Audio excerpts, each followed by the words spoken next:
கிறிஸ்துவுக்குள் அன்பானவர்களே, இன்றைய காலை வேத தியானம் ஏசாயா 13:11. பாவத்து நிமித்தம் உலகத்தையும் அக்கிரமத்தின் நிமித்தம் துன்மார்க்கரையும் நான் தண்டித்து அகங்காரரின் பெருமையை ஒழிய பண்ணி கொடியரின் இடும்பை தாழ்த்துவேன். இன்றைக்கும் ஆண்டவர் பயங்கரமான ஒரு எச்சரிப்பை நமக்கு கொடுக்கின்றார். பாவம், அக்கிரமம், துன்மார்க்கம், அகங்காரம், பெருமை, இடும்பு இவைகள் எல்லாம் மனிதகுலத்துக்கு வேட்டு வைக்கும் ஆகாத அருவருப்பான பாவத்தின் அம்சங்களாய் இருக்கிறது. இவைகள் ஒரு மனிதனில் காணப்படும் பொழுது ஆண்டவர் அவனை தாழ்த்துவேன் என்று சொல்கிறார். ஆண்டவர் வாழ்த்துவேன் என்று சொல்லவில்லை. அநேகர் இன்று தாழ்த்தப்பட காரணம் என்ன? பணம் இருக்கிறது, திறமை இருக்கிறது, தாளந்துகள் இருக்கிறது, சகல சௌரியங்களும் இருக்கிறது.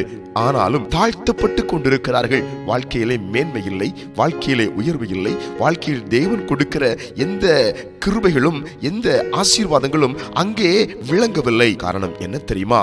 இந்த பொல்லாத அருவருப்பான காரியங்கள் வாழ்க்கையில் இணைந்திருக்கிறதுனாலே இவைகள் வாழ்க்கையை செழிக்க விடாதபடி விஷத்தை போல அவர்களை நாசம் பண்ணி கொண்டிருக்கிறது. இன்றைக்கும் நம்மை உய்த்து ஆராய்ந்து, ஆண்டவரே, இந்த பாவம், இந்த அக்கிரகம், இந்த உலக ஆவி, இந்த இடும்பு, இந்த பெருமை, இந்த அகங்காரம் ஒன்றும் என்னுடைய வாழ்க்கையில் இணையக்கூடாது, உம்மை போல என்னை மாற்றும் என்று இந்த காலை வேளையிலே ஆண்டவர் கரத்தில் நம்மை தாழ்த்தி ஒப்புக் கொடுக்கும் பொழுது நிச்சயமாய் ஆண்டவர் நம்மை உயர்த்த போகிறார். அல்லேலூயா.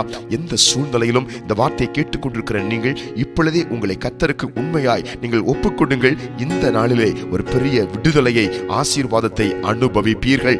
ஜெபிப்போம். அன்பின் பிதாவே, இந்த வசனத்துக்கு நடுங்குகிற யாவர் மேலும் உம்முடைய கிருபை விளங்குவதற்காய் ஸ்தோத்திரம். இப்பொழுதே இவர்கள் தங்கள் குறைகள், குற்றங்கள், பாவங்கள் உணர்த்தப்பட்டு மனம் திரும்பி தேவனுடைய பிள்ளைகளாய் வாழ்ந்து கர்த்தருடைய வாழ்த்துதலை பெற கர்த்தர் கிருபை செய்வதற்காய் ஸ்தோத்திரம். இயேசுவின் நாமத்தில் ஆமென், ஆமென்.